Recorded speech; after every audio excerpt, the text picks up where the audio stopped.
les va? Muy buen sábado para todos. Bienvenidos, como siempre, a este encuentro que es Identidad, el programa de todos los docentes privados de Córdoba y de la familia también, que está en casa con ganas de charlar. Y hoy con un tema para el debate, para la reflexión, para la escucha, porque vamos a hablar de la hipersexualización en las infancias, en los jóvenes y en los niños. Y es por ello que estoy acompañada por el doctor Marcos Ordóñez. Gracias Un gusto, por estar. Julia, como siempre. Bueno, muchas gracias por estar aquí. Es magíster en salud sexual y reproductiva.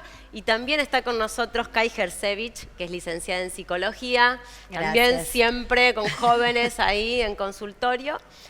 Hablar de la hipersexualización en las juventudes, en las infancias, ¿de qué estamos hablando? ¿Es el fin de la infancia? Podría ser acelerar los tiempos de la infancia, en definitiva. Pero cuando hablamos de esto también se le puede mencionar como erotización de la infancia, ¿no? Y es cuando precisamente niños y niñas empiezan a adoptar un conjunto de actitudes más propias del mundo adulto y que tienen más que ver con esta cuestión de la sexualización, lo erótico y la sensualidad, como a destiempo, ¿no? Sí, en eso está bueno lo de adelantar porque sí complica el sano desarrollo porque adelanta tiempos, como antes decíamos, el quemar etapas, se expone a los niños o a actividades, a formas de relacionarse, a posturas, a conversaciones que en realidad lo hacen porque lo ven y lo aprenden, pero no tienen la maduración para entender realmente lo que significa, cómo les impacta, lo que genera a veces, y eso no solo, como él decía, acelera procesos para los que madurativamente no están listos, sino que maximiza riesgos en muchos sentidos. ¿Qué riesgos? ¿Qué riesgos? En el autoestima, en el desarrollo, en las formas de vincularse, ¿sí? En estar expuestos a situaciones antes de tiempo, o en el intercambio, o relacionarse con personas más grandes, o exponerse. Hoy que hablamos de la identidad digital, por ejemplo, a veces los niños comparten imágenes, fotos, porque tienen Instagram a los 8 años, ¿sí? Con un contenido, algo que con el pasar del tiempo son fotos que sabemos que no desaparecen, y cuando tienen conciencia y esta capacidad de autonomía progresiva que hablamos, que es la base de los derechos, de poder comprender a veces cosas que hicieron, esto, por ejemplo, una imagen ya está fuera de su control, una foto, algo que hicieron, una manera de vincularse, algo que compartieron, ¿sí? Cuando lo logran entender madurativamente, eso ya pasó un montón de tiempo y no se sabe. Y está fuera de. Entonces hay un impacto que en realidad hubo un mundo adulto que no pudo ayudar a mediatizar o a prevenir y que luego sí tiene que enfrentar la infancia o la adolescencia. Digo, voy a esto, al mundo adulto, ¿no? Y por ahí los papás visibilizamos, vemos y naturalizamos permanentemente situaciones de, ay, se puso los tacos, se pintó, mira cómo se pintó y es tan chiquita. Digo, lo que pasa es que niños y niñas están expuestos permanentemente, sobre todo a través de los medios de comunicación, las producciones culturales que están dirigidas a la infancia. Pero no solamente de ahora, ya hace un par de décadas, ¿no? Desde los 90, si vemos la tendencia Cris Miró y sus programas, donde niños y adolescentes aparecen en situaciones de muy propias del mundo, muy del mundo adulto, ¿verdad? Pero a mí, aparte de todos estos riesgos, me preocupa particularmente los modelos que se reafirman, porque de alguna manera esto de la erotización de la niñez cae particularmente sobre las niñas, particularmente sobre las niñas, y en ellas se reafirma un modelo que no es nuevo, este modelo estereotipado, donde la niña aparece siempre como en ese lugar de dulce, suave, delicada y sumisa, ¿no? Y que tiene que estar todo el tiempo preocupándose en agradar al mundo externo, donde empieza a hacer mayor hincapié en esas capacidades, en el estar linda, en cómo es apreciada por el mundo exterior, que por otros tipos de desarrollos que por ahí son más importantes en la etapa de la niñez, ¿no? Empiezan a darle demasiada importancia, y vuelvo a repetir, a este lugar de objeto de alguna manera, donde pasa a ser el objeto bello, a ser mirado, admirado y deseado, ¿no? Digo, pienso en las preocupaciones, Kai, que llegan a consultorio, vos que estás permanentemente con adolescentes también y jóvenes. A veces escuchamos conversaciones, los otros días escuchaba conversaciones de niños de 8 años preocupadas por los puntos negros, por ejemplo. Sí. Digo, Mira, en esto no es que van a venir con la demanda de la hipersexualización, porque obviamente es algo a los que están expuestos, son víctimas, están afectados por fallas en los que deberíamos cuidar desde todos los niveles de responsabilidad, ¿sí? Institucionales, los medios, como decimos, familiares, escuelas, los espacios de pertenencia, pero sí lidiamos con el sufrimiento y las dificultades que esta hipersexualización genera. Los trastornos de la conducta alimentaria, que somos países número 1 en el ranking, 1, 2, 3, pero siempre estamos ahí, ¿sí? Entre los rankings de trastornos de la conducta alimentaria, situaciones de bullying que afectan, ya sabemos, desde lo traumático, desde la autoestima, situaciones de ansiedad, situaciones de trastornos del estado del ánimo que cada vez son más tempranas a inicio, y muchas veces el sufrimiento está puesto en yo no soy deseada, yo no soy mirada, esto que el doctor decía, es muy importante porque, sobre todo en las niñas, más allá de lo fundamental que es perpetuar un rol de género que tratamos de combatir y de construir por todos los medios, pero a la vez lo fomentamos. Y vos hace un rato dijiste lo visibilizamos y los adultos lo generamos. O sea, los adultos generamos esto. Nunca un niño se hipersexualiza. Somos una comunidad de adultos que no protegemos que esto suceda. Entonces, la responsabilidad está de este lado.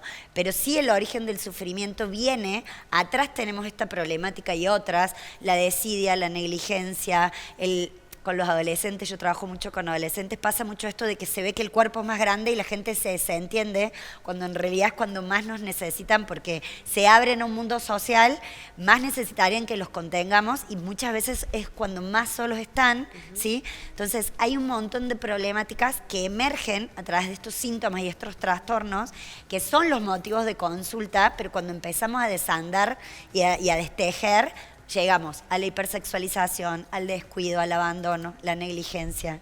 Bueno, recién decías un poco, Doc, este tema de la cuestión de género, ¿no? Que no afecta de manera por igual, digamos, a los varones no, que a las mujeres. porque me parece que la exigencia es mucho mayor hacia las niñas, ¿no? Sí. Que se las exige, y muchas veces desde el ámbito familiar. A Sí. esto de tener que gustar, de estar siempre lindas, Peinadas, agradables, ser dulces, correctas, Sí. y sobre todo, ¿no? Esto hay una especie de sumisión aprendida. Eso me preocupa, digamos, como rol de aprendizaje, pero no hay nada nuevo, es una reafirmación del viejo rol de género instaurado, digamos, por un modelo más bien patriarcal, podríamos utilizar ese término, que pone a la mujer en ese lugar, ¿no? Tal cual. ¿Y qué pasa, digo, con el consumo de pornografía? Porque Bueno, cuando... ese es un tema muy interesante, Julia, porque hay estudios relativamente nuevos de lo que son los consumos de Internet y muestran que en la Argentina y en otros países del mundo es más o menos igual. El inicio del contacto con la pornografía arranca entre los 9 y los 12 años. No es que sean consumidores habituales, pero que porque le mandaron un videíto, WhatsApp, por casualidad, navegando en las redes, cayeron en estas páginas. Los niños y las niñas de hoy acceden tempranamente. Ahora, la cuestión es, ¿qué hacemos con todo esto? ¿Qué hacemos? Digo, los adultos, ¿no? Recién Kai decía una gran verdad de esto de que los vemos crecer y decimos, bueno, ya van solos, y es donde más nos necesitan. ¿Cómo lo acompañamos? ¿En qué momento, digo, tenemos que decir, esto es una alarma, esto es un llamado de atención, mi hijo está manifestando algo? Mira, creo que primero, y en esto uniendo con lo que él decía, es hacer concientización de la importancia de la ESI, de educación sexual integral, pero no solo desde el ámbito de la escuela, sino es como muy loco que está el tabú de hablar de sexualidad en muchas familias, y vos ves que, por ejemplo, madres que dicen, no, me bajan el tono de voz en el consultorio, le vi videos porno en el WhatsApp con los amigos para que vos lo hables. O sea, yo digo, Claro. yo lo puedo trabajar, pero es tu casa, es tu hijo, vos viste el WhatsApp, tenés que hablar. No, porque él no sabe que le controlo el celular. Hasta estas pautas, si tenés un hijo de 10 años, ¿cómo no vas a poder ver el celular?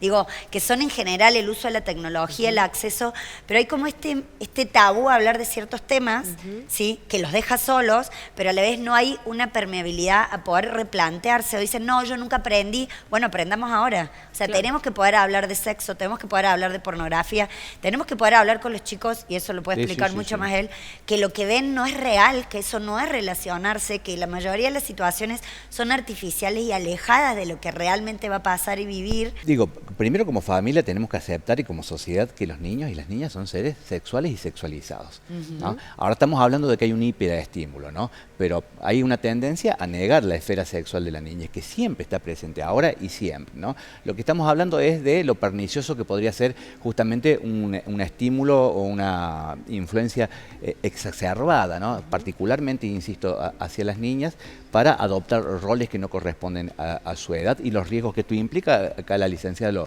los describió perfectamente. Pero el tema es, a la hora de intervenir, tenemos que abandonar la pacatería, tenemos que empezar a hablar de estas cosas, tenemos que dejar de pensar que nuestros niños están al margen y fuera de todo este tipo de estímulos, porque están atravesados todo el tiempo por los medios, por los celulares, por el acceso libre a Internet, y sigue siendo un método que no funciona, la prohibición.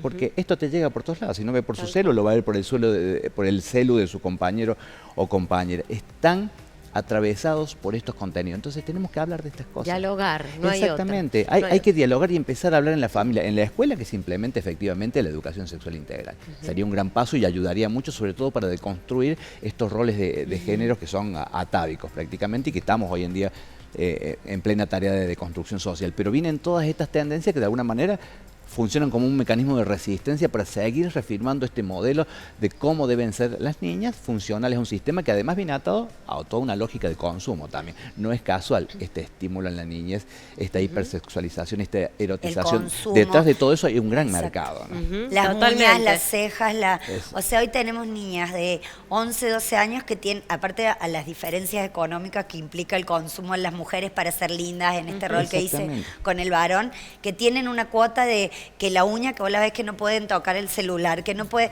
una cantidad de exigencias donde no encuentran ni su cuerpo, ni su manera de desarrollarse, ni su autoestima, ni su identidad. Y una autoestima que se ata a la imagen. Y a una imagen establecida afuera, porque aparte está la autoestima. O sea, y en esa autoestima tenés que disfrutar de tal manera, tenés que vincularte de tal manera, tenés que... O sea, son un montón de cosas donde la pérdida de libertad, ¿sí? A los que logran encajar, porque encima tenemos los que pierden la libertad y no encajan, que eso sufren doblemente porque no logran desarrollarse y encontrarse, pero encima no encajan, o por características físicas, económicas, familiares, de permiso. Entonces hay todo, como decía Maturana, el origen del sufrimiento es cultural. Hay una carga enorme de lo que no estamos ocupándonos como adultos, ¿sí? Que cae sobre los adolescentes y sobre las infancias y que hipoteca en un montón de sentidos su salud mental. Por años, y años. Bueno, si les parece, vamos a ir ahora a la Escuela de Identidad, donde sí se aplica la ESI. Perfecto. Ya van a ver por qué. Buenísimo. Ya van a ver por qué. Nos vamos a ir a la escuela, por supuesto, agradeciendo como siempre a los chicos de Luigi Cuero que nos acompañan con sus matecitos y que se van a llevar hoy, por supuesto, y a toda la gente de Mini Donuts también, que vamos a compartir ahora en la pausa, y agradecemos también a los chicos de ADH por esta escenografía. Pausa chiquitita, no se vayan, nos vamos a la escuela.